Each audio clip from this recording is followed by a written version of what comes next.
এরপর হঠাৎ একদিন আমার ছোট ভাইয়ের ইচ্ছে হলো পপকর্ন খাবে। আমার মা পপকর্ন ভাজার সময় দেখলেন কে যেন জানালায় জোরে জোরে বাড়ি দিচ্ছে, আর আমাদের ঘরের টিনের চালের ওপর অনেক জোরে জোরে ইট মারছে। এই শব্দটা আমার মা শুধু একাই শুনতে পাচ্ছিলেন।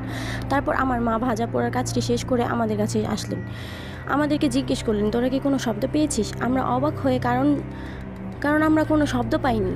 তারপর দিন সকালে আমার মা এক কাজে বাইরে যান। তখন কথার মধ্যে আমাদের এক প্রতিবেশীকে জানান, আপনাদের টিনের উপর ইট মেরেছিল আর জানালাগুলো মনে হচ্ছিল আমাদের টিনের উপর ইট মেরেছিল আর জানালাগুলো মনে হচ্ছিল ভেঙে যাচ্ছে। তখনই তারা জানান তারাও এরকম শব্দ পায়নি। এই ঘটনার পর থেকে প্রায় সময়ই টিনের ওপর ইট মারার শব্দ পেতাম। প্রতিদিন মা একা শুনতে পেলেও এক সময় আমরা সবাই শুনতে শুরু করি। তখন অনেক দোয়া পড়তাম। তারপর আবার হুজুরকে নিয়ে আসেন। হুজুর তখন বললেন ও নাকি খুব রেগে আছে, কারণ এখনও কিছু দেখতে পাচ্ছে না, শুধু ঘ্রাণই পাচ্ছে। সে আমাদেরকে বিরক্ত করে। তারপর হুজুর আরও ভালো করে আমাদের ঘরটা বন্ধ করে দিয়ে যান। আর তারপর থেকে আমার মা ভাজা পোড়ার কাজটা দিনেই করতেন। সন্ধ্যার সময় আয়াতুল কুরসি পড়ে সবগুলো জানালা লাগিয়ে দিতেন। এরপর থেকে আল্লাহর রহমতে আমরা আর কিছু টের পাইনি।